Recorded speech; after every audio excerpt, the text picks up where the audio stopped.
When in doubt, give the ball to Derrick Henry.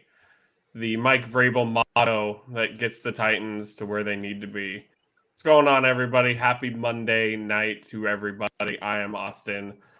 To my right, as always, my co-host Devin, who has made his illustrious return this week. Welcome back, sir.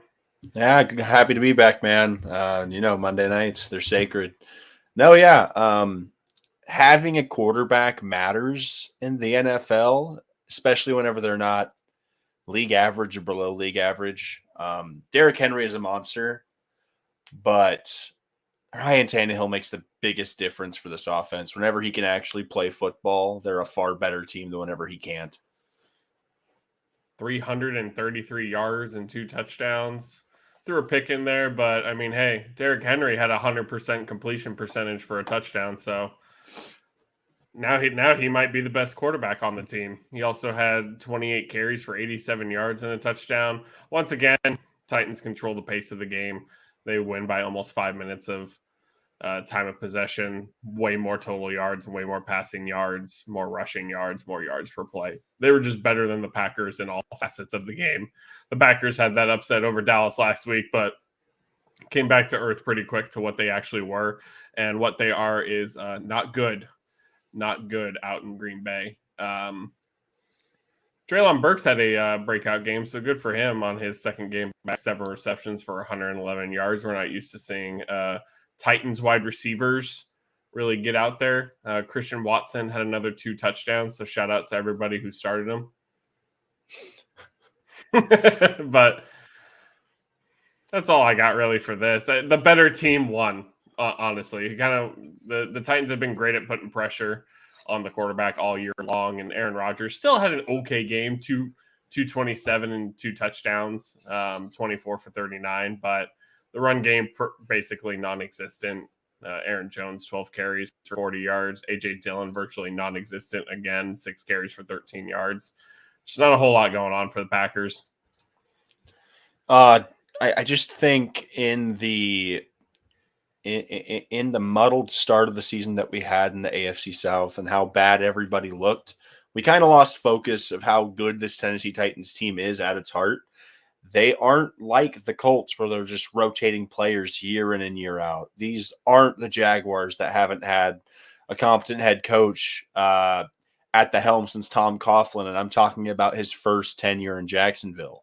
And we're not talking about a team in Houston that let go of their franchise's best quarterback since I don't know when. Granted, there's baggage with that. But Tennessee remained relatively unchanged. Yes, they got rid of A.J. Brown, and losing your top pass catcher will lead to a bit of dysfunction in the offense. But they replaced him in the offseason. I know Treylon Burks has missed about 6 weeks with his injury going to the IR, but this is a first-round talent, and he proved it this week with 7 receptions, 111 yards. This is the guy who they thought they were drafting. And like it or not, Mike Vrabel is one of the best head coaches in football right now. He took a depleted roster last year. I mean, a greatly depleted roster last year to the number 1 overall seed in the AFC, and he's right back in the thick of it this year. If Kansas City takes one misstep, I think Tennessee could have a shot to be the number 1 overall seed in the AFC. Henry is back, Tannehill's playing well, and they still have the best defensive tackle not named Aaron Donald on this defense in Jeffrey Simmons. This defense is really good, and the offense is vastly improving. Green Bay has problems. Matt LaFleur isn't going to lose his job this season, but it's not looking great for his future prospects. Rodgers is going to continue to get older. Aaron Jones is paid an exorbitant amount of money, and the leading pass catcher can't be Randall Cobb for a playoff team. So Green Bay, figure it out or you're going to get left behind. The only saving grace for them this week is that Minnesota lost. Because if Minnesota wins and Green Bay doesn't win this week, it's what, a 6-game lead going into the final 7 weeks of the season? It's insurmountable at that point. And it's still a 5-game lead going into the last 7 weeks or 6 weeks of the season. 7. But yeah, I hear you. The Vikings losing does help a little bit for the Packers to run the table if they really felt like they could. I don't think they will, but stranger things have happened. And I don't think it's a hot take to say that Mike Vrabel, to me, is one of the best coaches in the game right now. maybe even in the history of the Titans / Oilers. What he has done with this team on multiple occasions is insane. He's one bad Ryan Tannehill pick from moving on and beating the Bengals, and who knows what that team could have kept on doing. And he's really just in the wrong era of life right now in football because the AFC is so stacked. And he hasn't had the luxury of having Mahomes or Burrow or Lamar or all these, generational Justin Herbert, all these generational quarterbacks. He's done it with Ryan fucking Tannehill. He's really out there fighting for his life. Yeah, Vrabel's 49-30 as a head coach. It's a 62% winning percentage. He's done nothing but answer the call for an organization that, besides their tenure with Jeff Fisher, really lacked an identity for the most part. This this era of Titans football that has been ushered in since Vrabel took over has been one of the more successful that they've seen. So, yeah, I think Vrabel doesn't get enough of his due. For sure. I think he coach of the year last year for sure. And that's without a doubt. He 110% deserving, not even close. We shall move on from Mike Vrabel to Justin Fields and Marcus Mariota.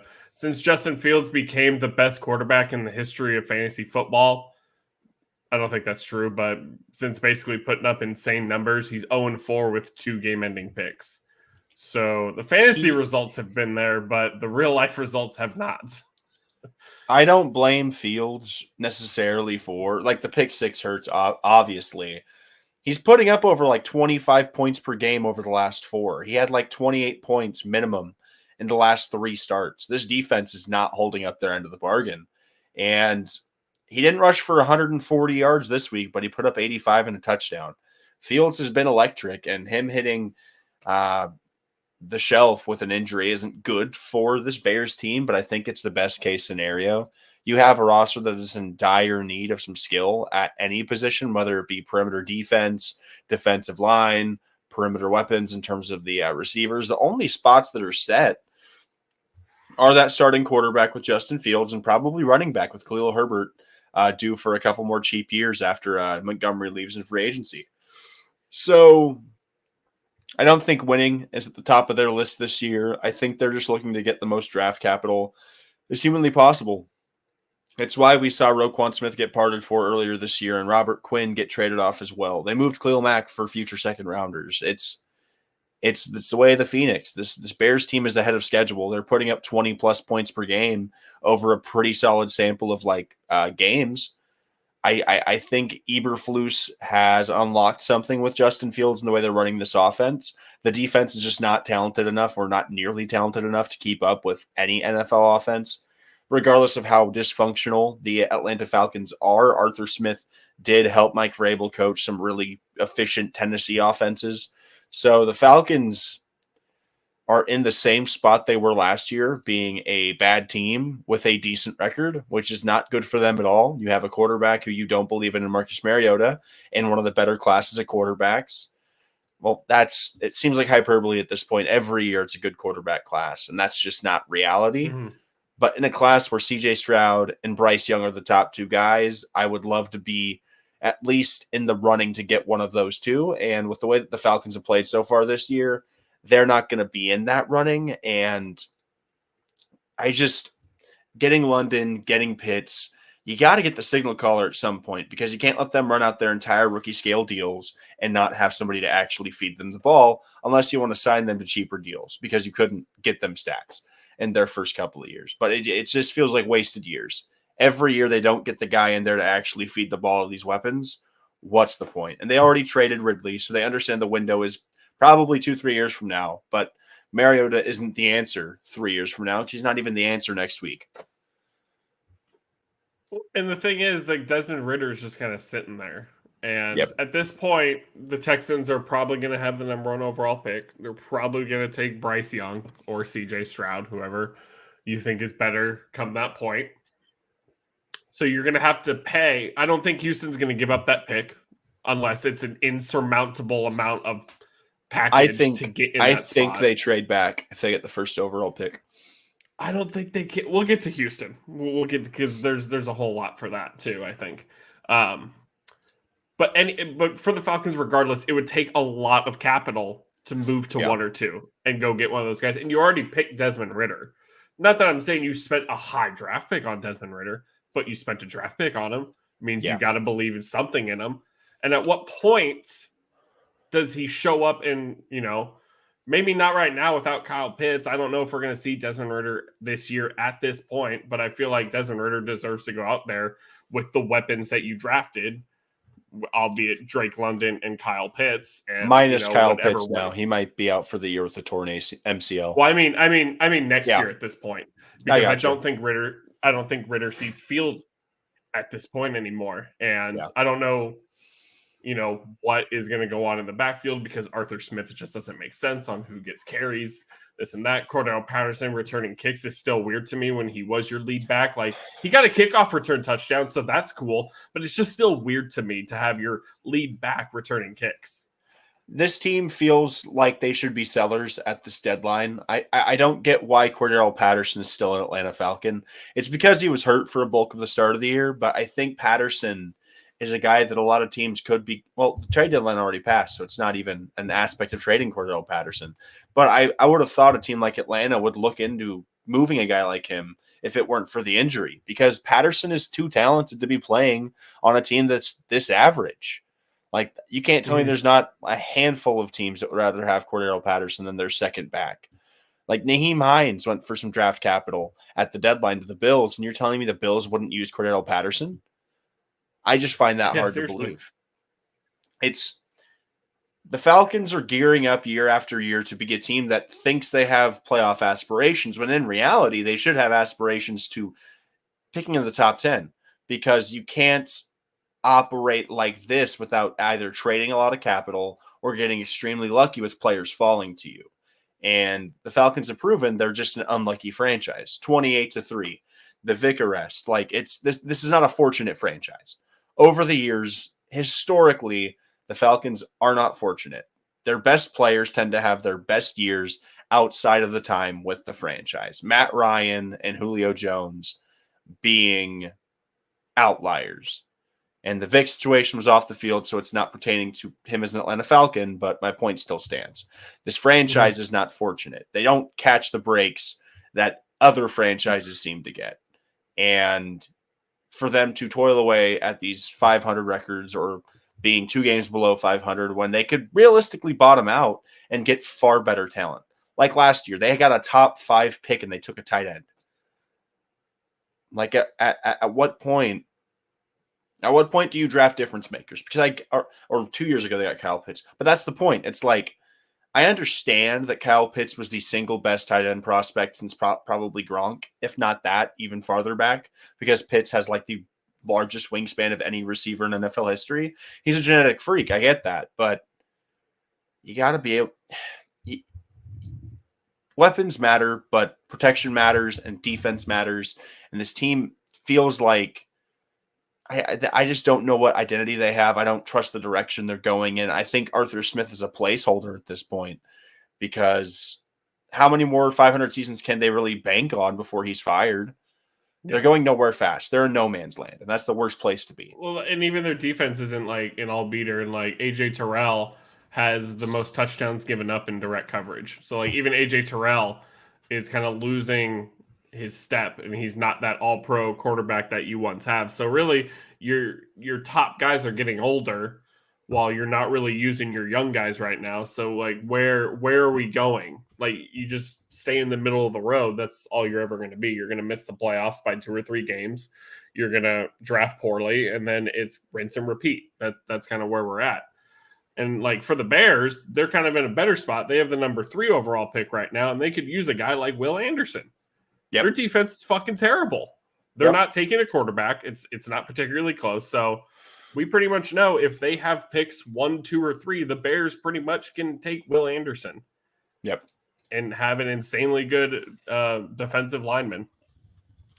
Yep. So that I think that's exactly where they should be right now, or an edge rusher. I'm sorry, Will Anderson's an edge rusher, but it'd be a perfect place for him to go. And even if you fall back to like 4th or maybe 5th, you still have Jalen Carter, you have Miles Murphy, you have, a lot of good defensive prospects that you're most likely going to draft in the top 5. At least the Bears have a direction.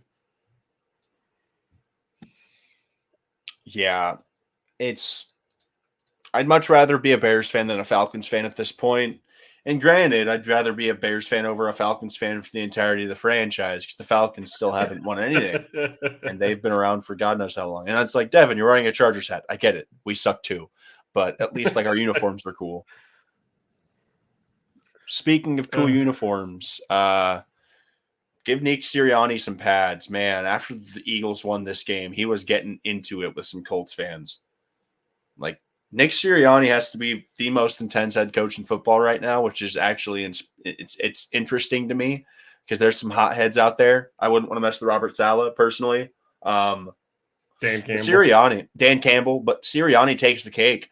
Preseason, he was cussing people out due to late hits here and there. Like, Sirianni's about it, and he's got this Eagles team humming.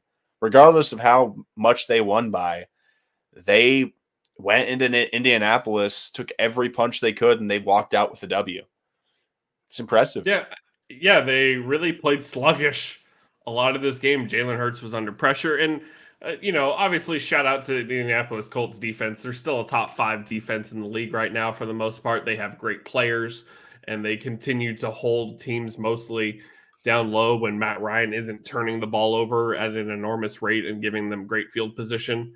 They were sacking Jalen Hurts. They, strip fumbled Jalen Hurts. The Colts played good ball, and Jeff Saturday is doing what we've been saying to do for months: give the ball to Jonathan Taylor. Jonathan Taylor, 22 carries, 84 yards, and a touchdown. It didn't win him the game, but it put him in a position to win, didn't it? It's weird what happens when you give your ball to the best player on your offense. It's not Matt Ryan. It's not Michael Pittman. Jonathan Taylor. Well, the Colts suck, and I genuinely don't think the head coach is going to change that. I don't think Jeff Saturday is more of like a hood ornament than a head coach at this point. The entire staff is effectively the same. He brought in a play caller and offensive coordinator that's a guy that really had no experience calling plays. And yes, they won last week. It's the Raiders, so take that with a grain of salt. They played extremely well against a team like the Philadelphia Eagles. The Colts were a little banged up to start the year. The offensive line was a relative disappointment. This defense has been pretty solid all year. Stephon Gilmore has returned to being the shutdown guy that he was, for lack of better terms, in New England. He's still not as prolific as his Defensive Player of the Year for him, but he's very good right now. You're pairing that with a front where you've got DeForest Buckner and Yannick Ngakoue. They've got pieces on this defense, and if the defense this talented, the offense doesn't have to do a lot to win games, and they still can't do enough. This Colts team is just downright inefficient outside of Jonathan Taylor. It's tough to watch. Michael Pittman is having his breakout, quote unquote. Matt Ryan can't throw touchdowns. And sure, it's great because Chase McLaughlin is actually making kicks, something that Blankenship couldn't do for them over the last year and a half. But the Colts still have all the problems they had with Frank Reich. It's just Jim Irsay has a new coat of paint on it, and he's doing what he can because he hired a new head coach. But the Colts are still in a really bad spot. I think out of all of the teams in the league, even though the Falcons are playing for just mediocrity, the Colts have traded away a bunch of draft capital for effectively a revolving door at quarterback. There's no end in sight. Unless Derek Carr gets cut in the offseason because they want to save the cap hit and the Colts bring him in, I don't know how they improve from Matt Ryan in the offseason without moving some serious draft capital. And there's no, like you said, unless Derek Carr gets cut, there's no real quarterback. Maybe really Aaron Rodgers. Maybe Aaron Rodgers. But that's a lot of draft capital to get a guy like him on that kind of contract. Brady isn't going to leave Tampa Bay for Indianapolis. Yeah, you're looking at very old quarterbacks, which they have been, or you're hoping that one of these dudes just doesn't get re-signed. And if the Raiders really do cut ties with Derek Carr, he would be the best guy available since Rivers was the guy they brought in. And Rivers was on the downturn at that point. Yeah, and Rodgers turns 39 in a couple weeks. So when you get him, you'd be putting him in his age 40 season. And even if they get a new quarterback, is Michael Pittman truly a wide receiver one? I don't think he is. The thing about the Colts whenever they had Rivers and Brissett was T.Y. Hilton was still on top of the world. He was still a productive wide receiver. And yes, Michael Pittman is productive. I just don't see him being the true one. You look at these guys. You've got your A.J. Brown, Stephon Diggs, Devontae Adams, you name it, Jamar Chase. They just kind of have it. And I don't think I see it in Michael Pittman Jr. And that's something that kind of concerns me. You've got an offense that is built around a lot of bodies and a superstar in Jonathan Taylor. Jonathan Taylor needs help, and Pittman could be a great too, but under the current construction of this team, unless they bring in a pass-catching tight end or someone to relieve some pressure off of him, I don't trust Pittman to be we get you the ball 15 times. I don't see him being a 10 to 15 target guy and coming down with 9 receptions. I don't think he's that good one-on-one. He is a big body. Like, he's more Claypool than he is Deontay Johnson, if that makes sense. More Mike Williams than Keenan Allen, which is great. He's athletically a very imposing presence, but I don't know if he has that it factor to truly put him over everybody else in the depth chart. Like, Paris Campbell is producing in a very similar way to what Michael Pittman's been doing this year. And Paris Campbell was written off as like the 4th receiver in this offense. So I just don't see it out of Indianapolis. The Colts aren't good. They're not going to be good this year. They're playing for. They're not going to be good moving forward. It's what we've been saying for weeks. There's no real future for this team right now. It really isn't. I don't know. I don't know what they do for the Eagles. They're 9-1. They're playing great. They're going to host a playoff game this year. That's just how it. That's how it is. They're most likely NFC East champions at this point, unless barring a collapse. They have a full 2-game lead over the Giants and the Cowboys, and they do just enough to win most of the time. They've had some close calls this year, but in the end, when you walk out with the W, that's the only thing that really matters. And the Eagles got the hardest part out of the way. They lost already. That was the biggest thing for me. I was like, if they don't lose soon, I don't see when they lose, and I think that's a huge problem to have going into the playoffs because they got just beat. The Commanders beat them, and the Colts beat them for most of this game, but they were able to genuinely pull it out of their hat. They put up 14 points in the 4th quarter. Whenever it mattered, they won the game. And seeing that out of them is something that I think we needed to see. They've been legit all year. They finally dropped a game, and they responded. So until proven otherwise, the Eagles are still legit. Speaking of proving otherwise, Zach Wilson, still not proving it to me. Man, he has to be the worst quarterback in his draft class. How do you play 4 quarters of NFL football, throw the ball 22 times, and only have 77 yards to call it for the day? This is a game of effectively, like, this felt like golf in a sense. The team that made the least amount of mistakes won the game. And because relatively speaking, it was just 2 defenses saying, yeah, try me. And at the end of the day, the special teams won this game for the Patriots. Zach Wilson's terrible. The rushing attack was also terrible. And I don't see any upside in Zach Wilson. He's undersized. He played in a terrible conference in college, did not face NFL level talent throughout his entire college career, and got drafted 2nd overall because he's got that dog in him. I don't get it. I never will get it. I didn't understand the draft profiles where Justin Fields was falling, and I just did not see it. Zach Wilson never leapt off the page as the arm talent guy. Like, at least with Herbert, he has a cannon. At least with Trey Lance, he can run. He's bigger. They're athletes. Zach Wilson just screams to me. I've said it before, Johnny Manziel. I don't know why. Maybe it's the attitudes, maybe it's the builds, but from everything I've seen out of Zach Wilson, I don't feel like I've seen anything. And it'd be one thing if he was a rookie, but this is year 2 now. And Joe Flacco's still beating him out for reps. Joe Flacco hasn't beaten anybody since, I believe, like 2 years after his Super Bowl run. So you can't make it make sense.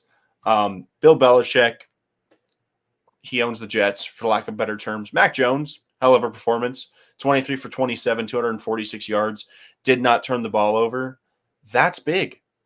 That's all Mac Jones has to do most weeks, and they should be competitive because the Patriots defense is one of the best, if not the best, in football.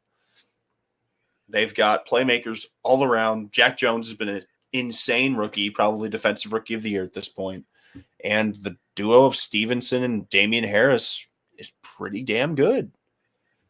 It's just more of the same. The Jets were fun, but without Breece Hall, I don't know how good.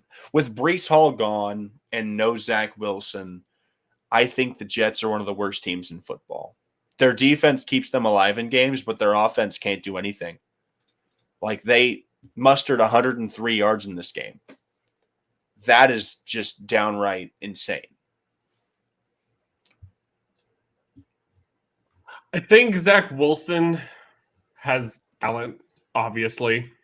I think he has good arm strength. I like his escapability. I like what he can do with his legs. There's things about Zach Wilson I like. But the biggest thing about being a star in this game is connecting the talent with the mind and having both. Obviously, your superstars have both. They have the mind to go with the talent. Patrick Mahomes, Justin Herbert, Tom Brady, all the greats. Zach Wilson's mind looks elsewhere on game day. He's missing his first reads. He's missing every read possible. He's missing Braxton Berrios and Garrett Wilson open.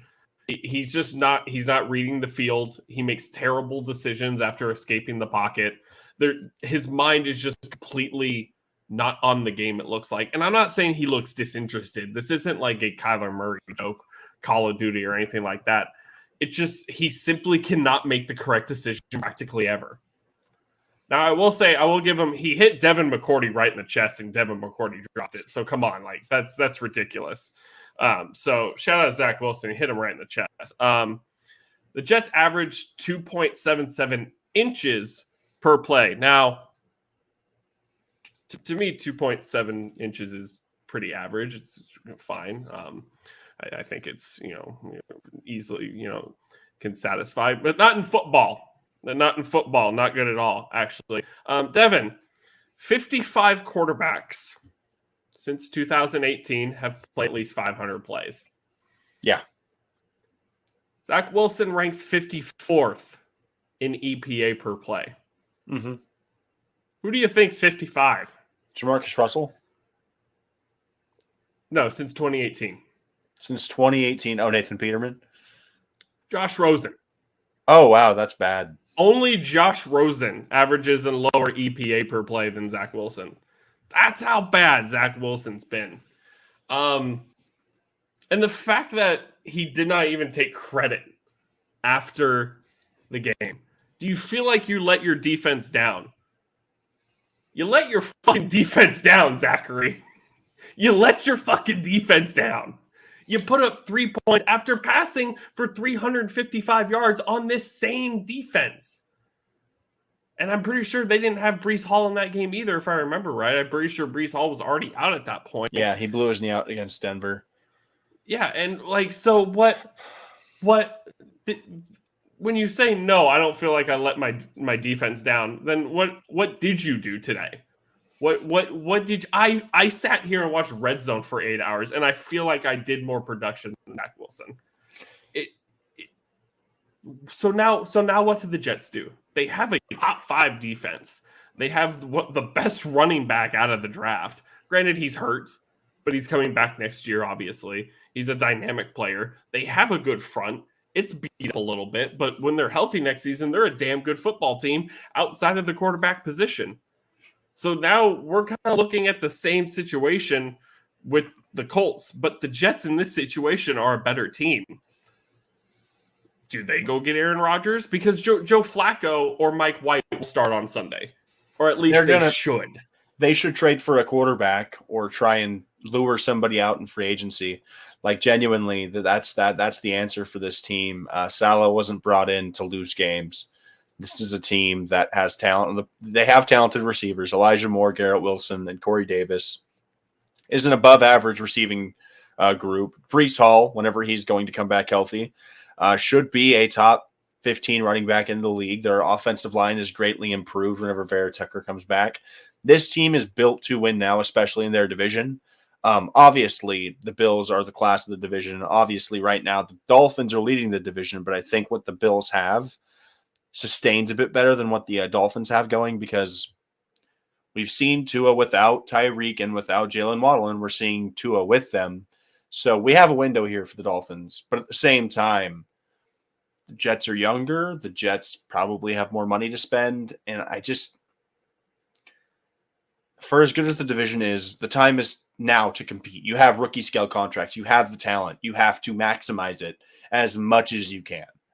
And so I don't know how they get a better quarterback, but if they refuse to get a better quarterback, they're just going to be league average or far below it, because Zach Wilson is not the answer. And we've seen quarterbacks with arguably more talent get less opportunity.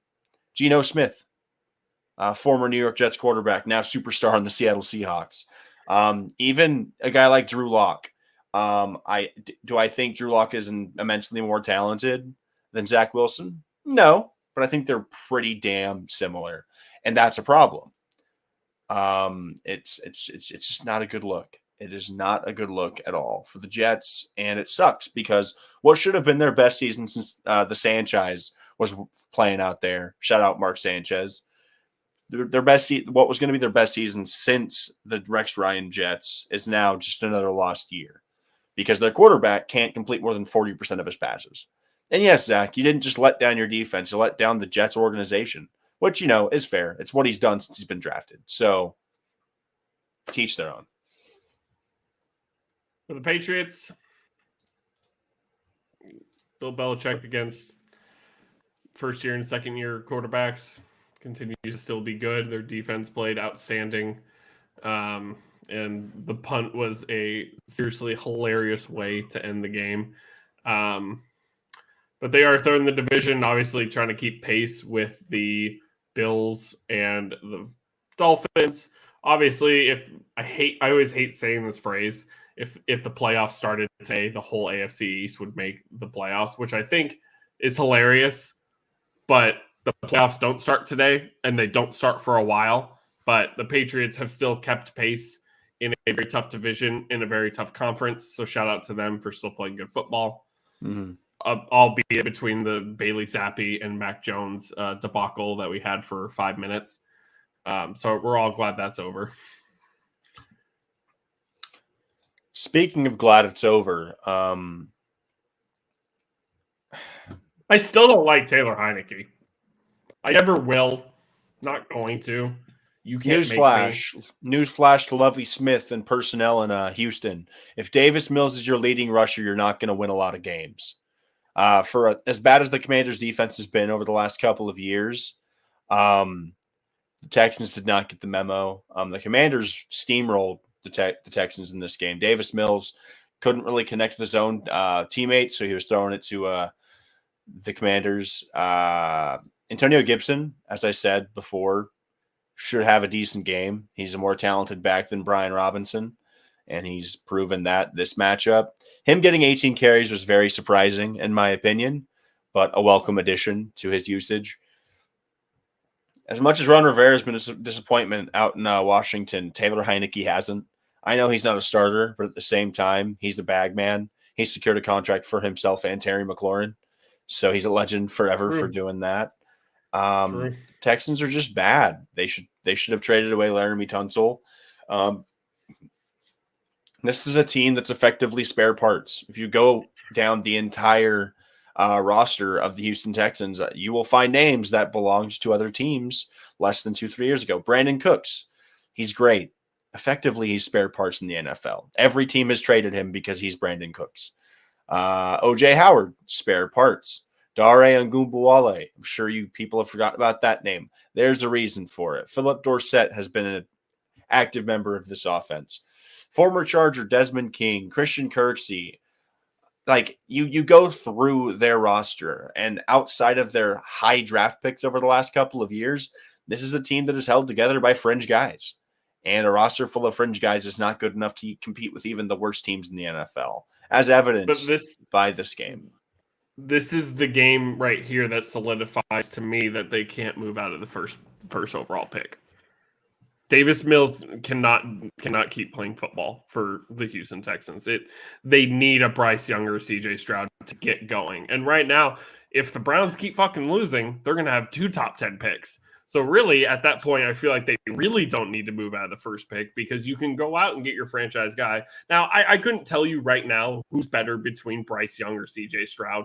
I would have to actually research it and watch college football than I do. But I feel like one of those guys is a Houston Texan, and it's not particularly close. And you move on, you look down the line, and right now they're mocked to pick at 7, and they're mocked to pick an offensive tackle. Protecting your franchise guy? Sure, why the fuck not? He's not going to have a whole lot of people to throw to, but you got Dameon Pierce, who's been a breath of fresh air for the most part outside of this game. Brandon Cooks is mad. Nico Collins is Chris Moore, never heard of him. So obviously, yeah, it's held by fringe guys, and there's a lot of work to do across the board. And Lovie Smith is a bridge to whoever they feel like they can get maybe next year or the year after that. I mean, there's a lot of good head coaches that a lot of good coaches that could be head coaches next year to fill vacancies. So maybe Lovie Smith is out after a year. But this game to me shows me that Davis Mills was cool last year, but it cannot continue. They need to go get a franchise guy at this point. Yeah.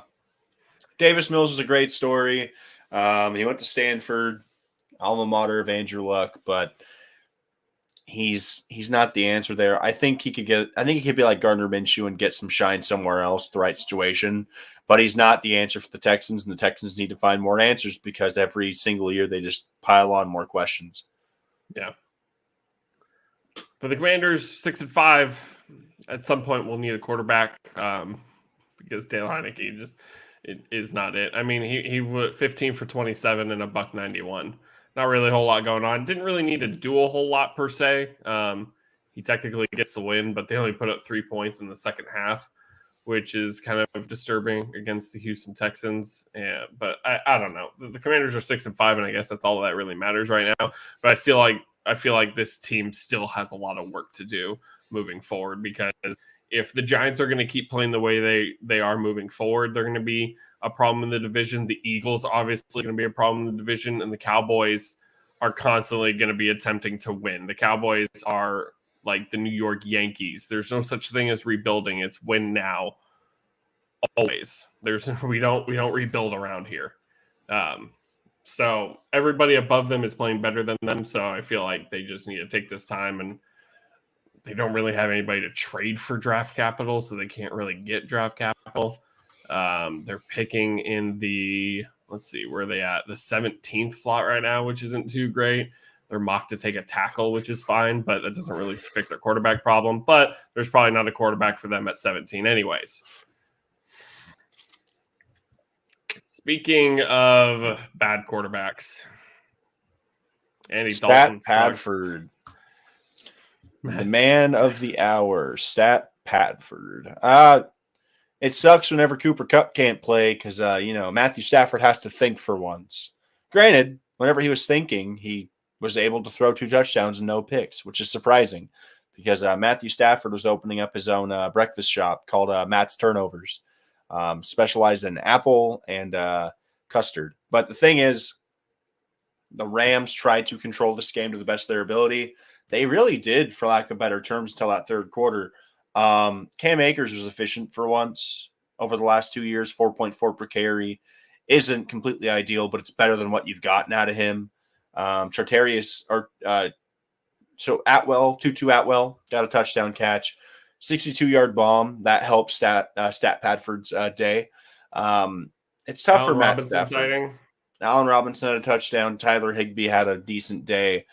The defense isn't what it was last year. That happens whenever you go from Von Miller to Bobby Wagner. That happens whenever you lose John Johnson and I forget the corner's name. They both went to the Browns 2 years ago. This is a defense that's held together by Aaron Donald, Jalen Ramsey, and a bunch of rubber bands. And it also doesn't help that they're just not as healthy as they were last year.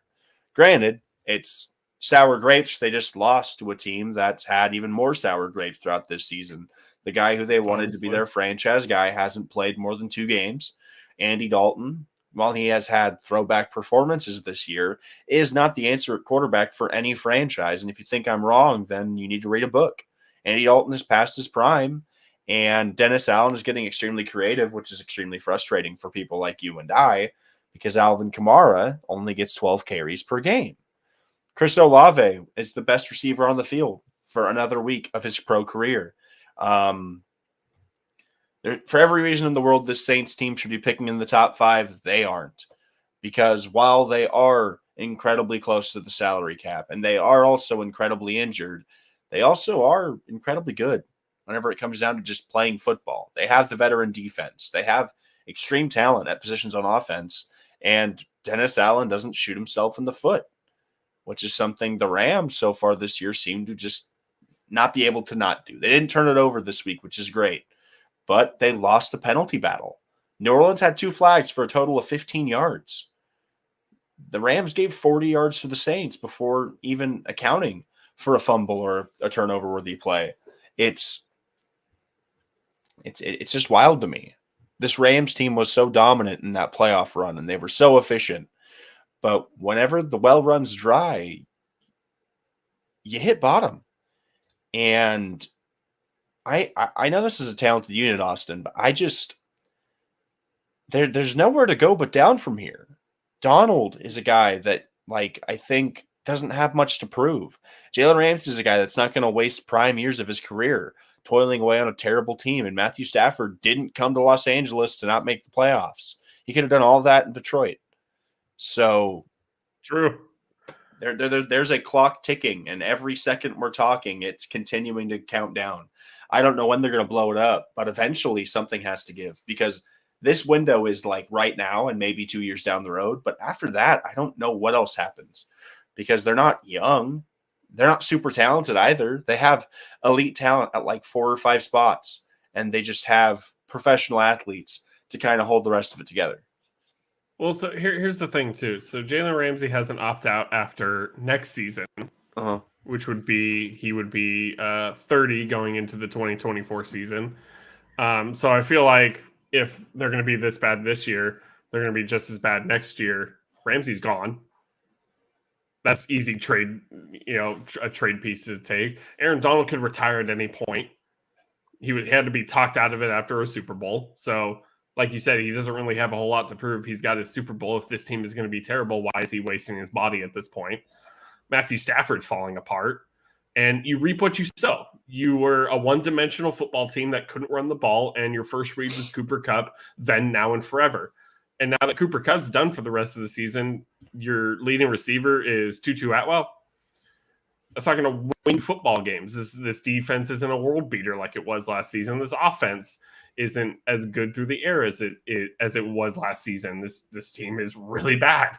They're one of the worst defending Super Bowl champions we've ever seen. They're 3-7, and they're really not looking good moving forward. They have to play the Chiefs next week. You think they're going to beat the Chiefs?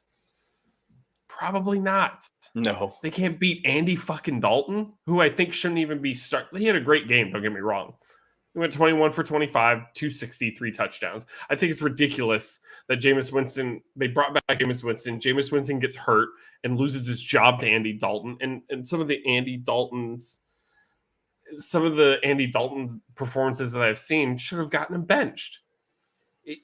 I don't know what the Saints are doing. They don't even have first round pick because they wanted Chris Olave so bad. Michael Thomas may never see a field again. Alvin Kamara doesn't see the ball. So what is this team doing? The Saints, these two teams are really going nowhere. Both have no future whatsoever, and the Saints are probably $800 million over cap right now, like they always are. Yeah, it just feels like two franchises that are just kind of getting passed by. Like they both have operated under similar constraints. The Saints were constantly trying to keep Breeze in fashion with weapons and a defense.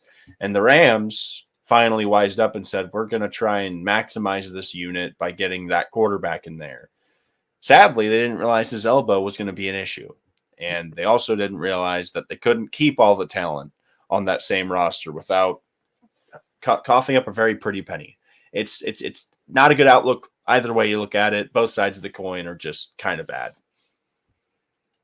Matt Stafford's 34 years old. He'll turn 35 after the end of the season, and he still has 4 more years on his contract as a Ram. He has a potential out after the 2025 season, but is his elbow going to make it that far? Nope. Quarterbacks tend to fall off after their age, like 35, 36 season. And you're not Tom Brady, and you've never been Aaron Rodgers. So I don't think I'm going to lean on the side of Matthew Stafford aging gracefully. Because if you look at his attempts, this isn't a guy that was throwing 400 times a season. His 4th year in the league, he led the league with 727 pass attempts. This is a man that consistently is over 500. He threw it 600 times last year. He's got 7,000 career attempts. This is a high mileage situation and a guy that I'm not sure is going to be able to keep up that pace much longer. Jacoby Brissett had the game of his life, and it wasn't enough. Jacoby Brissett, 28 for 41, 324 yards, 3 touchdowns.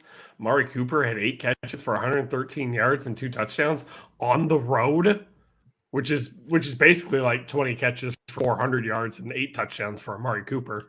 So, but Josh Allen, excuse me, take it away while my voice goes away for some reason. Tre'Davious White is really good at football, and the Buffalo Bills aren't that great at football without Tre'Davious White out there. Just think of the Rams without Jalen Ramsey, or think of the Colts without Stephon Gilmore.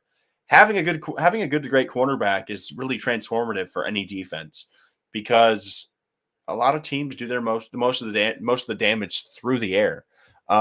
Nick Chubb had his quietest day since like his rookie year. He went 14 carries for 19 yards. This man has averaged 5 yards per carry for his career. This Bills front is legit. Ed Oliver, Von Miller, Greg Rousseau. It is a murderer's row of just big bodies in that front for Buffalo. It makes sense why Nick Chubb didn't have his way with this defense. But like you said, Jacoby had a day, and this is kind of the problem the Bills are facing.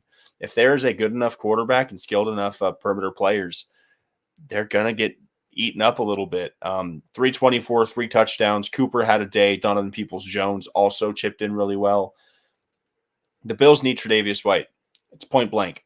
The Bills without Tre'Davious White are a good team. They are right in the thick of it and making the playoffs in earshot of their division. But without Tre'Davious White, I don't think they're even close to being the favorite in the AFC.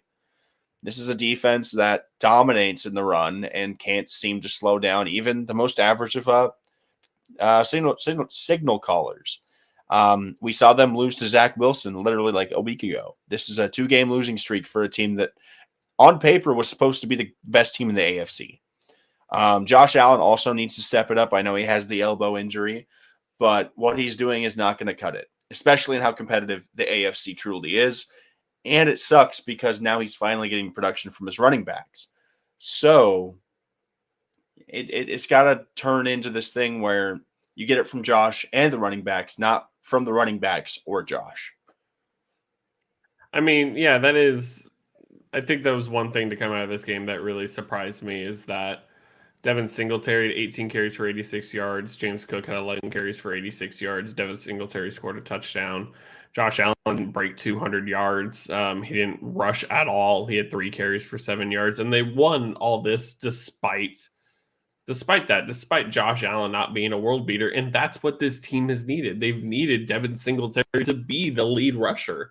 And he's actually had a good couple of last games. And I think they saw what Jeff Wilson did to the Browns and how the Browns' rush defense was just not very good. And Devin Singletary took advantage of that. James Cook, like I said, had a good day.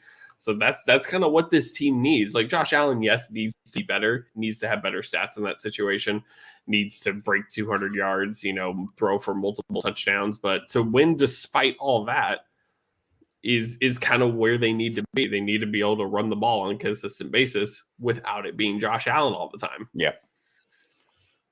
For the Browns, they're waiting. They're waiting. 3-7 is about where I had them before the second coming of Deshaun. I still don't believe he's going to be an instant translator. I do think Amari Cooper ticks up. I think Peoples-Jones ticks up. The pass catchers have a higher upside with Deshaun Watson playing quarterback. I don't know if the team is that much better off. Yeah. This season feels somewhat lost, and you can't afford for it to be a lost season whenever you don't have your first-round picks. This game made no sense to me whatsoever. It makes complete sense if you think about it. It's the Carolina Lamar's Panthers. been bad. Doesn't matter. The Ravens are good. Baker Mayfield was even worse. Lamar's usual. bad. The Ravens are good. They get him on a better contract for themselves. Lamar's less bad than his pass catchers are terrible. Demarcus Robinson having 128 yards is a gift from the Who gods. Oh, Deebo Samuel is breaking off a massive run and score. I digress. Demarcus Robinson cannot be your leading receiver if you want to be a playoff-bound, like, Super Bowl contender. Mark Andrews is back. That's nice. Kenyon Drake is your starting running back. That is not nice. The Ravens have failed to give Lamar adequate help, and it shows. This is a team that is better than the Panthers in every aspect of the game and could barely beat them by 10 points. Do I need to say more? I don't think that I do. Baker Mayfield is all as bad as Zach Wilson and like 4 years older, whatever it is. Deonta Foreman, I hope you didn't start him because we told you not to. Deontay Foreman, don't watch ESPN, Adam Schefter, all that. Shout out Adam Schefter. But yeah, this was a game that I think the Ravens probably played down a bit to their competition against the Panthers. But whenever you're playing down to the Panthers, as long as you like just take a step or two up the staircase, you're not really in any danger of losing the game. Which again leads me to say, Arthur Smith, what were you doing? It's so weird. The weekly variance team to team is just it's hard to explain. Lamar Jackson weeks 1 through 3 had 12 touchdowns. Mm-hmm. Lamar Jackson weeks 4 through 11, 7 touchdowns. But the defense has stood up in that time where Lamar was basically trying to carry them insanely, but they're 7-3. They lead the division. They have that win over the Bengals, so they're sitting pretty right now atop the division. They obviously did enough to win, and like we always say, that's all that matters. I think it's a bit unfair to criticize Lamar for his touchdown output. He was electric to start the year, but Mark Andrews had been out since week 8. Rashad Bateman played 3 games. He's been throwing to Devin Duvernay and Demarcus Robinson and Isaiah Likely his top 3 weapons. That's like that's like if I'm going to give Justin Herbert the benefit of the doubt with the injuries their receiving corps has had, I'm going to give Lamar these same benefits of the doubt. I get it. His touchdown production is down. The weapons he has currently are worse than what they were to start the year. If you have worse weapons, the production probably will be worse. Was anybody freaking out about CeeDee Lamb whenever he wasn't producing with Cooper Rush to the level that he produces with Dak? It's the way that it works. Talent leads to production. Whenever talent is void, you can't really blame the person that Lamar can't catch the ball, is all I'm going to say. Yeah. So for them to be 7-3 with the amount of injuries they've had following last year's season from hell, this is the best case scenario. They're still in relative control of their division. They still are in the driver's seat in the AFC North. And the Bengals are right behind them, and they've had their own struggles. But after everything that's been going down, I think Baltimore can hang their heads high, even with a marginal win. Anthony Lynn is where he belongs. Are we near the goal line? Halfback dive. Nothing but halfback dives for Anthony Lynn. Nothing but halfback dives for Jamal Williams. 17 carries, 64 yards, 3 touchdowns. Now, Devin, DeAndre Swift got a touchdown, so don't fret. 5 carries, 20 yards, and a touchdown. He's averaging 6 yards a carry this year, dude. Like, he's the best player with the least amount of usage in the league, and it makes as much sense to me as much as it makes sense to you. I'm not saying Jamal Williams is a bad player. But the fact that he's taking all this volume away from DeAndre Swift blows my mind. And the thing is, too, if you look at it from a fantasy football perspective, we love DeAndre Swift. He's a good receiving back. He's a good back in general. But Jamal Williams is sniping just about everything like Taysom Hill was sniping Alvin Kamara on a weekly basis. But at some point, it's going to flip. It has to flip. DeAndre Swift at some point is going to have his 3-touchdown game. We just don't know when. And it's hard to tell people to start Swift week to week and, not start Jamal Williams because we see this every week. We just see Jamal Williams take everything. Jared Goff was 17 for 26 for $165. He didn't have to do shit. Lions had a great game. They've won 3 in a row. It's the Lions offense has always been good this season. It's not like they were bad to start the year. True. They were literally like leading the league in scoring, and they were the worst defense in football. The Giants offense is held together by Saquon Barkley and a ragtag bunch of receivers. Daniel Jones had his best game of the season, and he threw 2 picks. Like, Saquon did not show up in the way that he has this year, and Brian Daboll is a head coach, not a wizard. He's lost almost every ounce of talent that he had to start the year. Wan'Dale Robinson had his breakout game of 9 receptions and 100 yards. It's just sad that his knee decided to part ways as soon as the season was starting to come together for him. He's out for the year with a torn ACL. And after him, it's Slayton, Richie James, and Isaiah Hodgins. Kenny Golladay has only been good for the signature he gave whenever he signed with this team. If the receivers for Lamar are bad, the Giants receiving core is worse.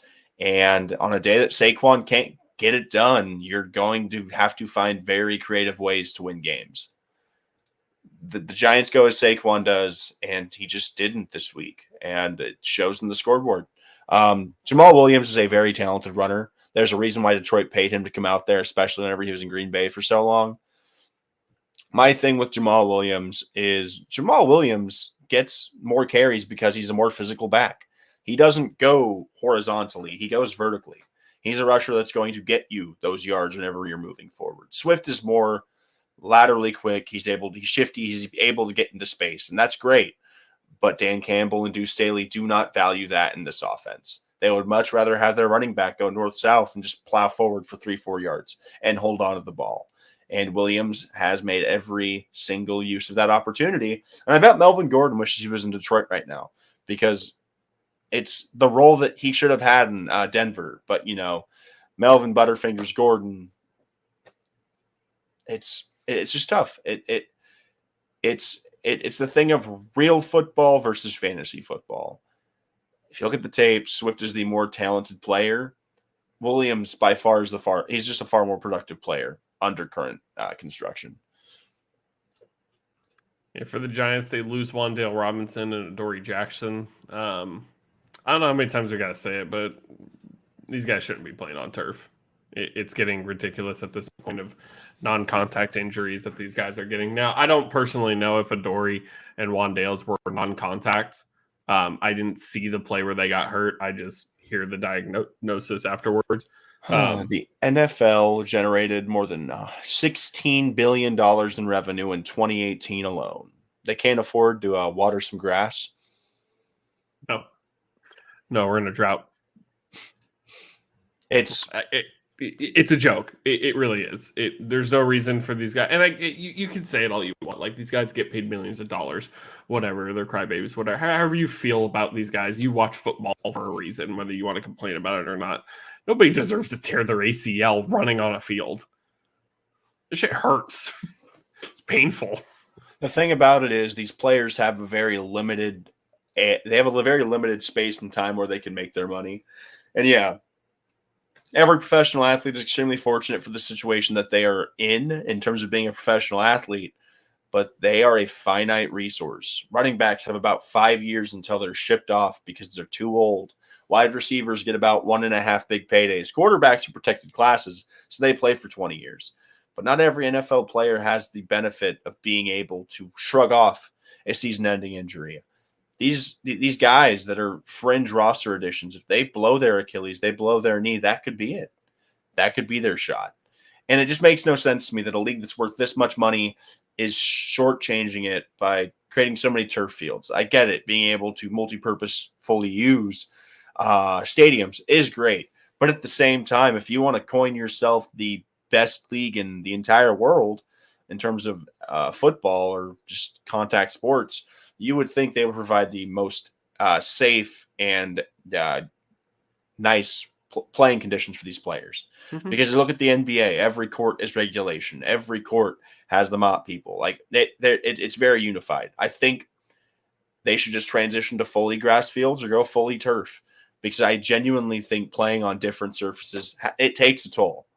Point blank, going from grass to turf to grass. Yeah. Either make a uniform NFL field or you're going to continue to get complaints. Derek Carr has the best winning percentage in overtime with at least 10 games played. And if the Broncos scored 18 points in regulation every single game this season, they would be 9-1. I said it last week in the chat of the episode. I'm picking the Raiders because they can play offense. And offense they played. Devontae Adams is better than your favorite receiver. Russell Wilson is worse than your favorite quarterback, unless you're a Jets fan. The Broncos suck. Nathaniel Hackett isn't a head coach. Melvin Gordon he's not the Broncos running back anymore. And Russell Wilson hasn't played quarterback since he was in Seattle last year. Not only did he break his thumb, but he lost. Did the Monstars show up to Seattle and take his secret stuff? I don't get it. The danger which has sapped him of all of his power. There's a running ticker on TikTok talking about it's a countdown to see how long it's going to take for Russell Wilson to have more touchdowns than he has bathrooms in his house this season. We're at week 11. He has 11 bathrooms in his house. He has 7 touchdowns on the season. And they paid this man how much money? Denver's like Indy in the fact that they had a great renaissance whenever they brought in an aging quarterback. They signed Peyton, so they didn't have to give up draft capital. And they said, well, we brought in Peyton and everything went great. And they said, well, who's the best available right now? And they went and got Russell Wilson. But the sad thing is, I don't think he's been the best available ever in his career. His defense was the best available whenever he was winning Super Bowls. And his coach was better than most in terms of being available. But Russ is a system quarterback. And Nathaniel Hackett, the only system that he has is his nervous system, which he obviously doesn't trust the way he calls plays. True. I'm not going to say Russ is cooked because I've reserved that for very few players, but Russell Wilson's not good right now, and it's very hard to go from good to bad, back to good, to quote Emmanuel Acho, a man that I don't like most of his takes, but that one's true. Throughout the history of football, there's only been like 1 or 2 players that have gone from good to bad to good at the quarterback position, and the only one that I can remember is Kurt Warner. Outside of that, Russ is in unprecedented territory, and if he is going to follow the precedent that history has sent, the Denver Broncos have set their franchise back 10 years minimum, because the out doesn't come until like next year or the year after, and they already moved like 3 first-rounders. And who's to say they wouldn't be better off with freaking Drew Lock at this point? Because at least Drew Lock's cheap. At least Drew Lock helps you bottom out. At least with Drew Lock, you have your draft pick.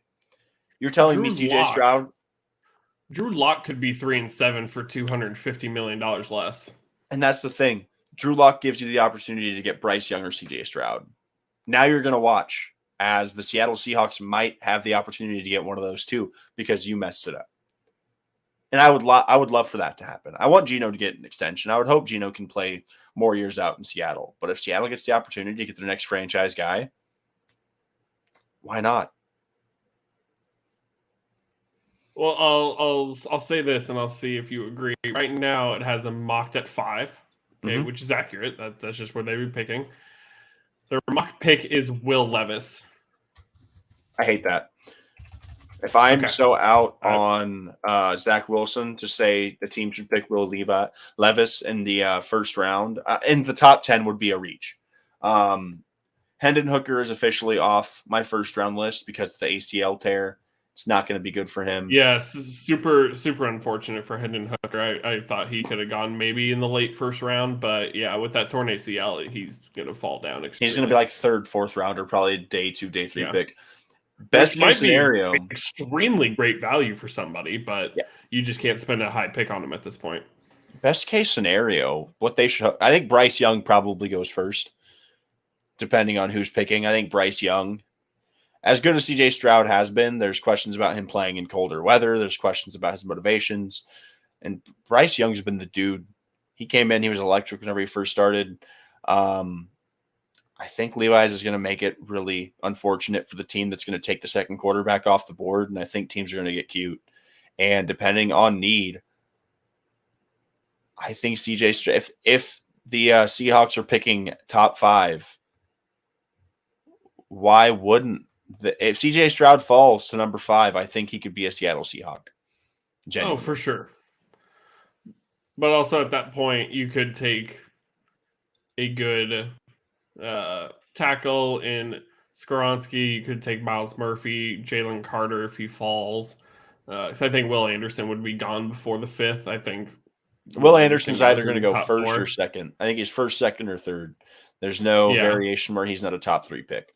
I just think there's better talent at better positions that you could use for the Seattle Seahawks rather than taking Will Levis at 5th overall. If Stroud falls to wherever Seattle is, if Stroud somehow falls to 5th, sure, I'm down for it. I have this mock right here where he's going 7th to the Colts. I don't see how Bryce Young and CJ Stroud leave 1 and 2 with the current construction of the first 2 overall picks in Houston and Carolina. Yeah. It's as simple as that for me. Nobody thought Justin Fields was going to drop past the top 10. At least I didn't think so. Like, Justin Fields has been everything that CJ Stroud was, minus the accuracy. Stroud's been incredibly accurate. And I don't know, man. I think the Seahawks can come out really good. And they still have some of those they've recouped whatever it was those Jets picks were for the Jamal Adams deal. So it's going to be interesting to see. Because if the Broncos bottom out, this Seahawks team is going to be really good next year in a way that I didn't expect, especially even this year.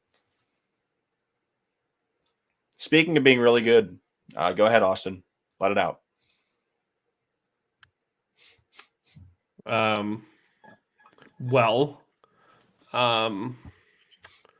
We, and by we, I mean the Dallas Cowboys, beat the hell out of the Minnesota Vikings. Dominated them from the start till the end. CBS cut it off in the third quarter. This game was never close at any point. It was tied at the opening kickoff, so that was probably good for the Vikings. But after that, it was just about over after the Micah Parsons strip sack. Look, I'm not going to fault the Minnesota Vikings at all. They've had 2 bad games all season, and they've been the heart attack kids in every other game. Sometimes these things happen, and Kirk not playing in the 1 o'clock slate of games in the Eastern time slot is just different.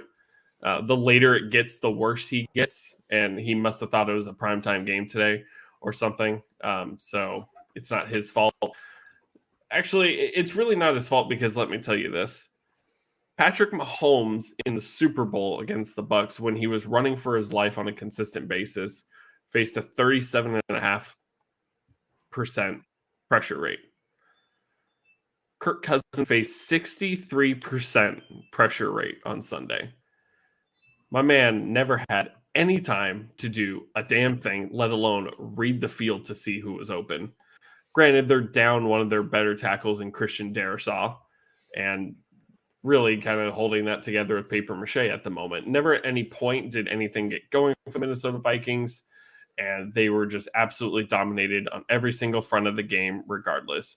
Kirk Cousins threw for 105 yards. They brought in Mullins at some point because I wasn't watching the game anymore because it just never came up on Red Zone, and I can't pull it up because CBS turned it off anyways. TJ Hawkinson led with 34 yards. Justin Jefferson had 3 catches for 33 yards. There's not a whole lot to say here. The Vikings are still 8-2. They're still in a great spot. They still lead their division by leagues. They're going to host a playoff game. They are going to be just fine. Getting humbled at home sucks, but this is a great bounce back for the Cowboys. In terms of everybody kind of thought we were going to lose this game after the way we played against the Packers last week. Tony Pollard is going to suck to see him in a different uniform next season, but boy, is that dude a damn good football player. 6 receptions for 109 yards, add on 15 carries for 80 yards. Ezekiel Elliott came back and stole 2 touchdowns, so shout out for Zeke getting some touchdowns in there. But Dak Prescott, 276 and 2 touchdowns, only missed 3 passes all day. Greatest quarterback in Dallas Cowboys history, according to most fans, in the first 7 weeks of the season. Cooper Rush came in for 4 completions for 31 yards. So Cooper Rush getting the work in for his playoff run later this season. But yeah, what do you want me to say? We beat the crap out of them. We move on. I think I picked the Vikings for this matchup, and to be honest, it's a trap game for the Vikings. They came off their Super Bowl this previous week, beating the Bills the way that they did. They were kind of destined for a letdown, and we kind of forgot how good this Cowboys defense is after the Packers beat them. Micah Parsons is a defensive player of the year candidate every time he steps on the field. He is that good. And Kirk Cousins was pressured at a rate of 65% this week. To put that into proper context, Patrick Mahomes in the Super Bowl against the Bucs was pressured at like a 35% rate in that game. And it looked like he was getting hit every play. So Kirk Cousins played under some of the worst conditions a quarterback has had to deal with in recorded memory. The Cowboys showed up and Minnesota just curled up. They're 8-2. There's far worse places to be as a Minnesota Vikings fan. They're going to win this division, and I don't think it's going to come down to being that close. And the Cowboys got a much-needed victory whenever they're trying to pace with a team in Philadelphia that still holds a two-game lead to this point in the year. And I agree. Tony Pollard will make another franchise extremely happy because Zeke makes a lot of money, and the Cowboys have a lot of money tied up. Yep. Bengals, Steelers. Too close for comfort, man. I know Jamar Chase is out, but this defense has to play better. Burrow throwing 2 picks is interesting, but 4 touchdowns. Joe Mixon went out early with a concussion. T. Higgins, 9 catches for 148 yards. Samaje Perine blowing up on waivers and benches for 3 touchdowns. Trying to mimic the Mixon game from a couple weeks ago. Najee Harris got 2 touchdowns, so that saves his value for the week of, his 10 yards every single week thus far. Kenny Pickett looking a little better each week, didn't turn the ball over, 25 for 42. It's not the best completion percentage, but 265 and a touchdown. Moved the ball pretty well. George Pickens had a really bad drop. That was basically a touchdown. That could have put them in a nice spot as they were trying to play catch up a little bit. Pat Freiermuth really coming out to be one of the better tight ends in the league, 8 receptions for 79 yards. Steelers really came out to play this game. They played really well, I think, but their defense, just got their asses kicked by Perine. TJ Watt had a week. He had an interception off of Joe Burrow. The Steelers are plucky. Kenny Pickett's not my first choice at quarterback, but he doesn't turn it over that much. Or whenever he doesn't turn it over that much. He had a decent game, 1 touchdown. Najee really kept them in this game along with the defense, but the Bengals are just too talented. I think Tomlin's a better head coach than Zach Taylor, but a banged-up Bengals team is still better than the best version of whatever the Steelers are going to give us rest of season. They're just a team that lacks that identity on offense, and their defense is not what it was the last couple of years. And without an offensive line, I can't trust anybody behind the line of scrimmage for the Steelers. Yeah, not a whole lot going on here. We talked about the Bengals along with the Ravens. The Bengals are right on the Ravens' tail, and it'll be a big matchup when they play. I'm not sure when they play next, but that matchup coming up is going to be huge as long as those 2 teams keep winning. Okay, Devin. Breathe in. Breathe out. Anything you can do, I can do better. Patrick Mahomes and the Chiefs are everything we thought they are, and it's not a surprise. Brandon Staley's 10 years as Los Angeles Chargers head coach is mid. He's been average, slightly below it most weeks. Joe Lombardi, I'm surprised you're still employed. This is a team that over the last 5 weeks has had 2 touchdowns in the second half of those games. Justin Herbert has played through broken ribs. He's played with wide receiver 2 and wide receiver 3. He had his top 2 threats to start the game. He ended it with one of them. Joshua Palmer, have a day, buddy. Proud of you. 8 receptions, 106 yards, and 2 touchdowns. The Chargers did everything they could to win this game, and it just didn't matter. Sure, Herbert threw the pick to seal the game. Then again, the offensive line hung him out to dry most of this game, and the pass was tipped. To blame Herbert is like to blame Herbert is like blaming your car for failing you after getting you to work for 6 years without a single oil change if it breaks down. It's not the point. Without Justin Herbert, we are not in this game to start. This game was well in hand. We were up by, I believe, 7 going into the second half. We could not score in the third quarter, and the Chiefs scored twice in the fourth quarter, while we could only score once. You don't let Mahomes have time to finish the game, and it's as simple as that. This Chargers team comes out in the first halves, smacks teams in the mouth, and our offense, for some reason, gets lackadaisical and complacent. We scored. We put up points for the first 5 drives of this game. Every single possession scored points. We were literally going drive for drive with Kansas City, and I don't know what happened in the second half. I don't think Kansas City's defense is a world beater. They really haven't been this season, but as per trends, the Chargers lose in these one-possession games against the Chiefs because Andy Reid is a better head coach than Brandon Staley, and Patrick Mahomes, like it or not, has more help than Justin Herbert. Herbert has made some very ill-advised throws and some timely picks. First matchup of this year, whenever he broke his ribs, the pick 6 cost us the game. Yes, but we are not within even shouting distance of this team without Justin Herbert. Eckler had a good game. Isaiah Spiller showed some life, even though it was 4 carries and 11 yards. This is a team that's fatal flaw is the defense, and it sucks because we have the defensive guru of the Los Angeles Rams pre-Super Bowl to be our head coach. It doesn't help that most of our defensive pieces are injured. But it also doesn't help that even before all of them were out, we were still one of the worst teams against the run, which is the same shit, different year. I've been a Chargers fan my entire life. This is the story of my life. Talented squads, underachieving, and that's that. Can they make the playoffs? Sure. Fully healthy, do I think they could have paced the AFC? Yes. But at this point, if the Chargers don't make the playoffs, Brandon Staley should be unemployed. Joe Lombardi should be unemployed because let's just call a spade a spade. Justin Herbert is probably the best value for what he is paid in the league right now. We've got like 3 years left of this. Actually, 2 after this year. There's 2 more years of the value you get out of Justin Herbert.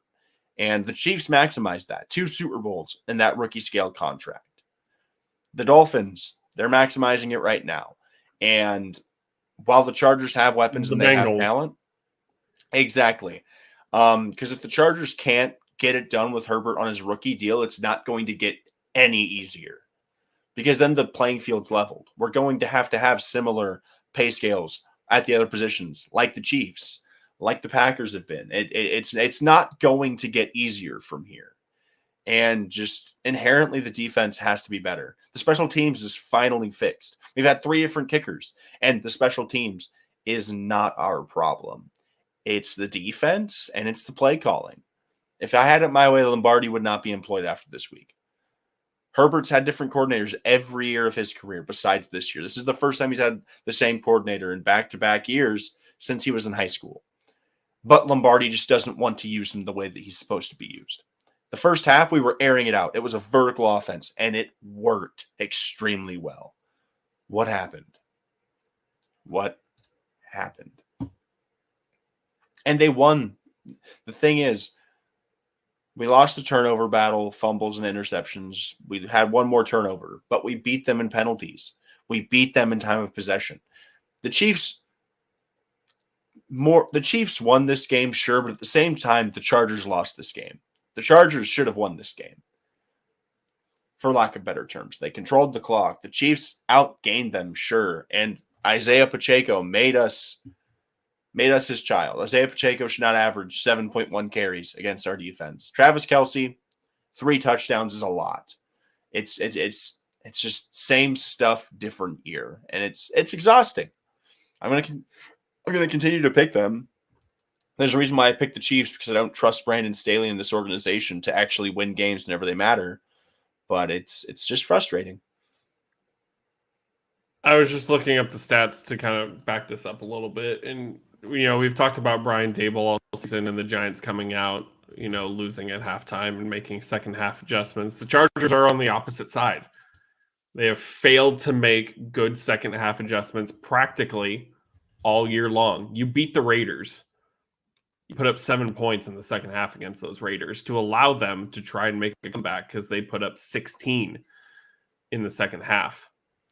You had a good second half against the Chiefs the first time, but the Chiefs put up 20 and you only put up 14. We won't talk about the Jaguars game.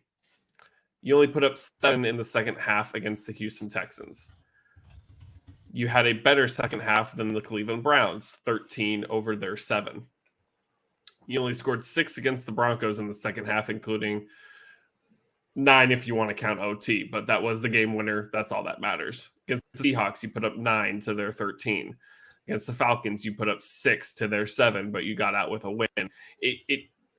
The adjustments are not there. And I was getting on Brandon Staley a lot last year because he was being too aggressive for my liking. And that really has not been the case this year at this point. Now it's just, you're banged up. You are absolutely annihilated across the board. Slater, Williams, Allen, everybody. Austin Eckler has basically been the healthiest guy on your team, because even Herbert had to play with smashed ribs for 5 straight weeks or whatever it was. Your defense is annihilated outside of Khalil Mack, like you said. Obviously, there's a lot going into this. You're one of the most beat-up teams across the league, and that fucking sucks. It's terrible. The fact that you're not able to go out there and play to your full potential with your full players that you spent a lot of money on to compete this season in a tough division is shitty. But the second half adjustments statistically show they're just not there. This is a defense that went from being like second worst in terms of like rushing defense in the league to being the worst rushing defense in the league in terms of yards per carry. They allow 5.5 yards per carry over the entirety of this season. It's laughable. Our biggest thing was shoring up the run defense. And granted, we lost Covington. We lost Austin Johnson. We're down a lot of interior defensive linemen. But at some point, scheme has to kick in. You've built the roster. You've chosen the lineups. You have to have plan Bs.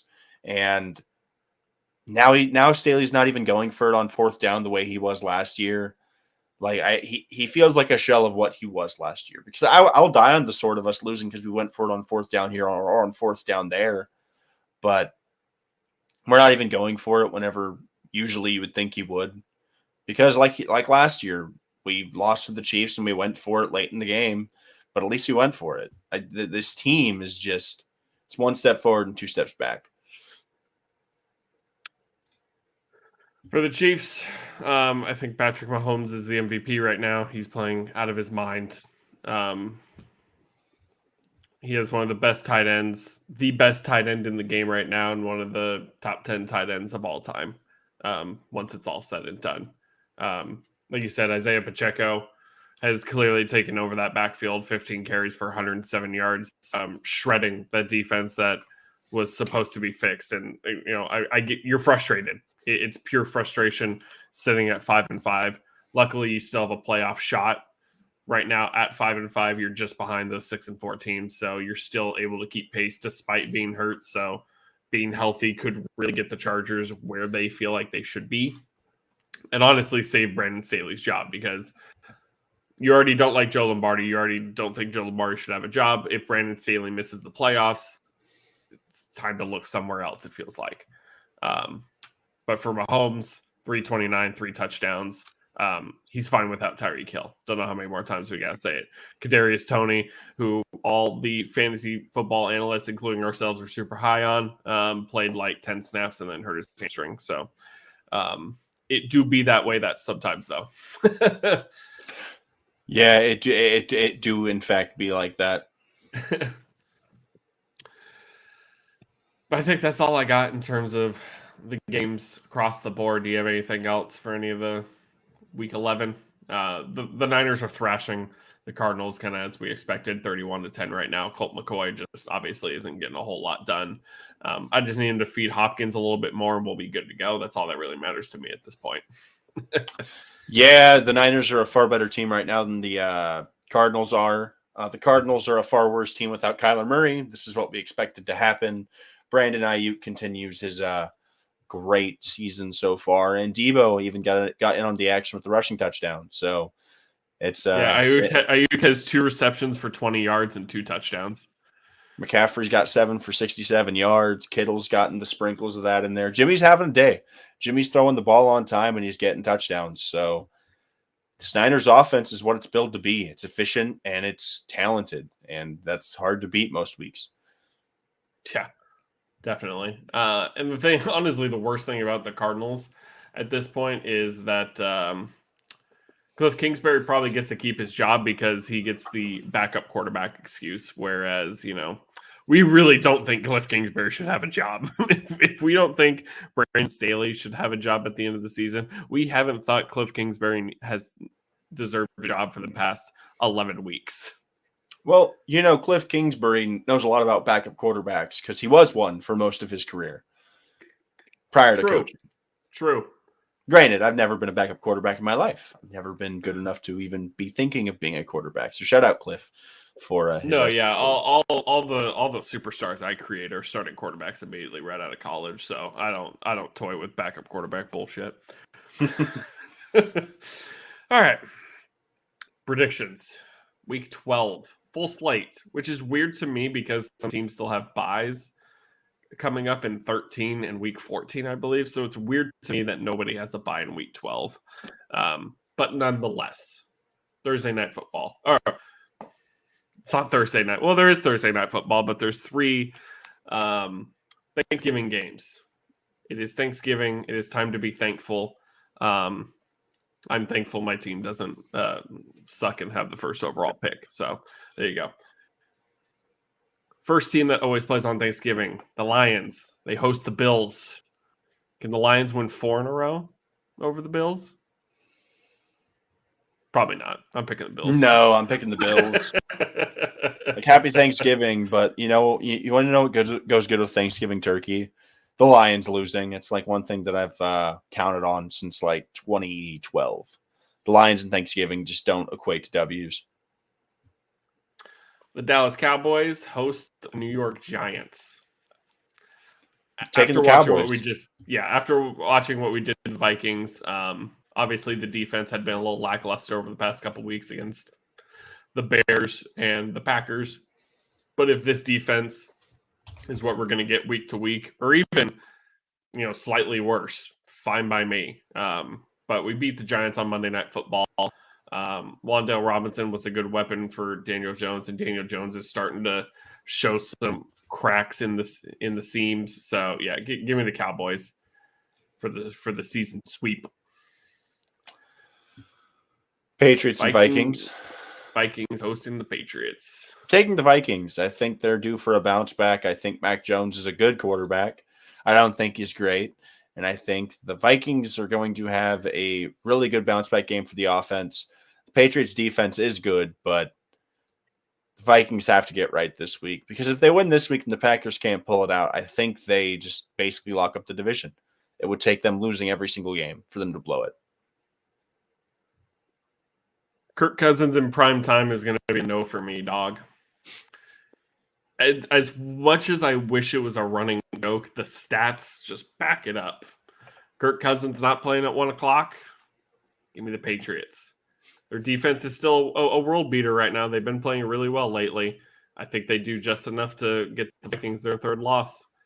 I don't think Kirk can bounce back in prime time. Tell you who isn't bouncing back: the Texans against the Dolphins. Yeah, I expect Tyreek Hill to have 400 yards. I think Tua might break the single game passing record in this week, because I don't think Derek Stingley's back. I'm pretty Yikes. sure he missed this week. See, Derek Stingley Jr. Injury. Let's see. For 13th. He played on the 13th against the Giants. He had 2 combined tackles. So still dealing with a mild hamstring strain 5 hours ago. So I don't expect him to play if he's dealing with a hamstring injury. If that means Desmond King is the cornerback 1 going against Tyreek Hill and Jalen Waddle, Miami puts up 50 points. Yeah. I mean, against the worst rush defense in the league, Raheem Mostert and Jeff Wilson Jr. are going to have a good time. Hell, give Tyreek Hill some carries. Get him those 400 yards. Yeah, Tyreek's on pace to break the single-season receiving record. He's not slowing down this week. Bengals and Titans. I'm taking the Bengals. As good as the Titans are right now, if Jamar Chase is back, that's a lot to contend with because whenever Jamar Chase and Joe Burrow are firing on all cylinders, they're one of the hardest teams to try and beat. And could be a revenge game for the Titans. Don't get me wrong. They lost this team in the playoffs, and I'm sure they'd love to get them back. But wanting something and getting it are 2 different things. Fair. I'm going to go with the Titans. I think their pressure is going to get to Joe Burrow. I think it's going to be pressure like he hasn't faced in a couple weeks, so it's going to be tough for him. I do not believe Jamar Chase is going to be back next week. I find it difficult for me to believe that he's going to go from crutches to playing instantly without practicing. I feel like I just can't see it. And if he does play, it's got to be a snap count. I just feel like they can't risk that. And I know they didn't put him on the IR. And if he misses 4 straight games, it'll kind of look dumb if they didn't put him on the IR because they could have had an extra slot. But I'm going to go with the Titans. I think their pressure is absolutely insane. I think their defense has been really good. Cincinnati's defense has been a whole lot better, especially against the run as well, or against quarterbacks. I'm not sure what their run defenses look like, but hard to take rush defense into account when Derrick Henry exists because he just doesn't make sense as a human being. So I'm going to go with the Titans. Game of the week. Broncos, Panthers. I can't. I'm picking the Broncos, and I mean this with like the least amount of sincerity humanly possible. I'm picking the Broncos to win, but more so I'm picking the Panthers to lose. The Panthers are not good. Baker Mayfield is not good. The Broncos are not good. Russell Wilson is not good. The head coaches both suck. At this point, America loses, but I think the Broncos defensively are good enough to keep Russ from rushing too hard. Is there anybody in this game that's good? Pat Surtain. About it. Yeah. I think you said it best. We're not so much picking the Broncos to win as we're picking the Panthers to lose. Obviously, the Broncos defense has been one of the best in the league.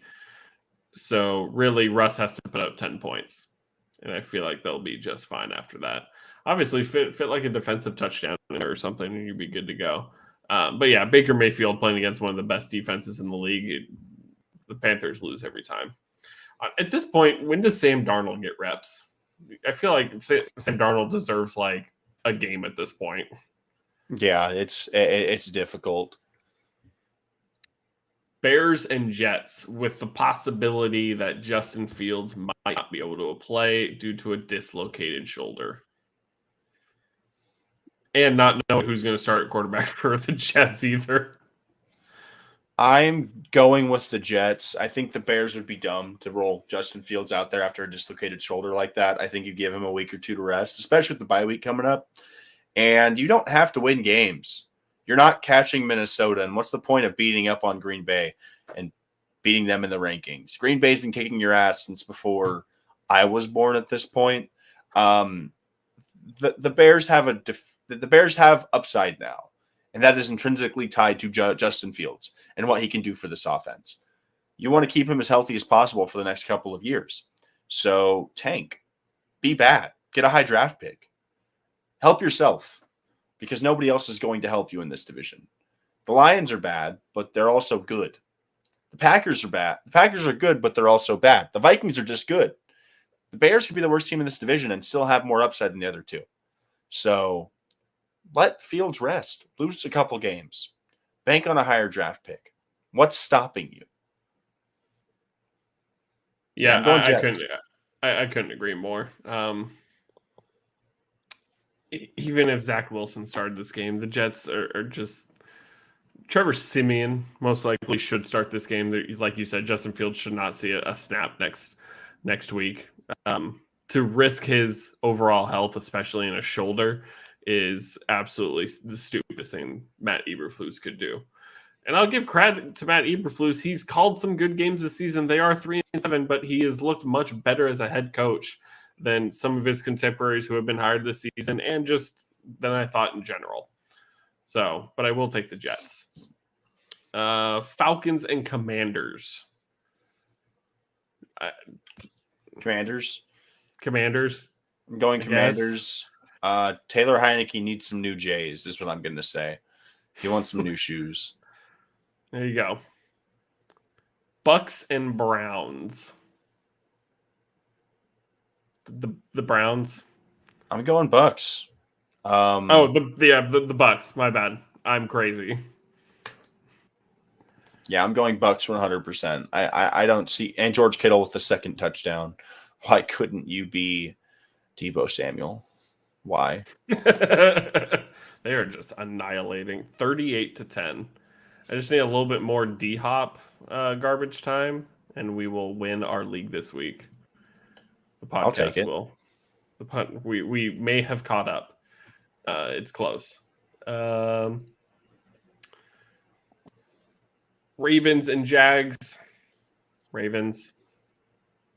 I don't think there's much really argument there between either of us. Not at all. I can't lie. I cannot tell a lie. Raiders and Seahawks. Seahawks. The Raiders are good at defense, but the Seahawks are better. Or the Raiders are good on offense, not defense. But the Seahawks are also better. So yeah, I would definitely take the Seahawks team over them. I think Ken Walker's going to do bad things to the Raiders next week. Bad things.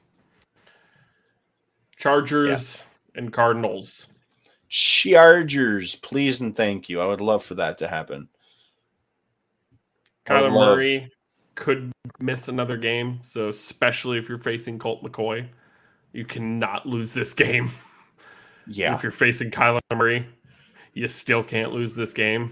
The Chargers have to basically win out in order to try and salvage whatever the season is. And if they started off by losing to Colt McCoy, I think people are going to start losing their jobs. Oh, 100%. 100%. Saints and Niners. The Niners, especially after what we're watching today. This is a beatdown of Arizona. They're going to destroy the New Orleans Saints. I agree. Rams and Chiefs. It's Chiefs. Patrick Mahomes is the best player on the planet. Andy Reid's a great head coach. Aaron Donald can't cover Travis Kelce. I don't think Jalen Ramsey can either. So, yeah. It'd be hilarious to watch, though. Let me tell you. Just Travis Kelce and Aaron Donald going at it. Two behemoth of men. Mm-hmm. Packers and Eagles for Sunday Night Football. Can the Packers run the NFC East? I'm taking the Eagles. Yeah, dude. Phillies answered every question that I've had this season, and them coming out of that Colts game is impressive. And the Colts aren't that they're worse than the Titans, sure, and the Packers couldn't beat the Titans. But I just think, especially with the secondary that the Philadelphia Eagles currently have, I would like to believe that they can withstand whatever Green Bay has in store for them. Last but certainly not least, Monday Night Football. The Colts host the Steelers. I'm going Colts out of just nothing but respect for Jonathan Taylor. As bad as the Colts are, the Steelers are just as bad, and they have a worse offensive line. DeForest Buckner's a big human being. Stephon Gilmore covering whoever it is he's tasked with is really good. Yeah, I just mean, across the board, Jonathan Taylor is the truth for sure. Jeff Saturday's been. I keep saying Jeff Saturday like he's actually been giving the ball to Jonathan Taylor. Jonathan Taylor has just gotten more carries since Frank Reich left, and that's all that really matters to me. But I think the Colts easily can pull that one out for sure, especially if Matt Ryan can duplicate what Kenny Pickett did. I think they'll be just fine. But that is it, son. We've made it to the end of a wild week 12, and it's going to be or wild week 11, and it's going to be wild next week once we get more storylines out of the Jets, the Bears, what Thanksgiving is going to do. For everybody who celebrates across the United States, across the world, have a wonderful Thanksgiving on Thursday. Go see your family, go have some turkey, eat whatever your favorite sides are, and just enjoy a day off from work, because that's what I will be enjoying the most, along with family and food. Devin? Yeah, no. Regardless of how your teams play, this is one of the best weeks of the year because you get to spend it with those that matter the most to you. So just taking this Thanksgiving, allow it to have the full effect, to take a second, take a step back, and just be appreciative of what you have and what it is you stand to appreciate. So happy Thanksgiving to everybody. We're thankful for everybody for tuning in, everybody that asks questions, tunes into our start sit shows, all of that. We are 100% happy that everybody's been enjoying us this year and joining us. So bottom of my heart, happy Thanksgiving to everybody out there, and just be smart, be safe. That is all I got. And if that's all you got, then you can hit them with your favorite words. From me and Austin to all of you, we'll catch you after the turkey's gonna gobble gobbledygoo. So peace.